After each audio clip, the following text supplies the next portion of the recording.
Dírit is mis Alexandra, tá mé fithe bliain díos. Is Canadach mé agus is as Orangeville mé ach tá mé Mahoney in Toronto inis, I Lorna Cabrach. Tá Morrison Gardol Scoil Toronto campus, tá mé ag roiint orasáin le trúr eile. Ní maliam an chathair, is maliam a bheith I mbaile beag, mar sin is maliam Orangeville.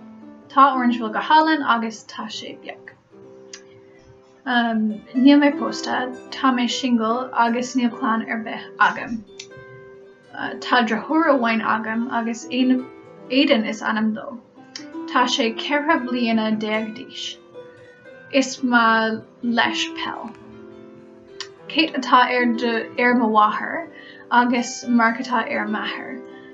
Tá mo wathair 7 mbliana is céiricha agus tá mathair 1 bblion is 5 díos. Tá cat amháin agan agus Simon is anam dó. Nuair a bhíonn am séargad agam, éistim le ceol, éistim le sneag ceol don chéad is mú. Is céaltóir mé, seanam an piano agus bíam ag canna, ní imríonn sport agus is ní maliam ag bheith ag féchant iad. I ré na seachtaine, téim go dtí an ollscoil ach tróna déirdín bíam ag damsa. Tróna bíam ag léamh ó am gohan, nó bíam ag féchant ar an telefís uaireanta. Slán.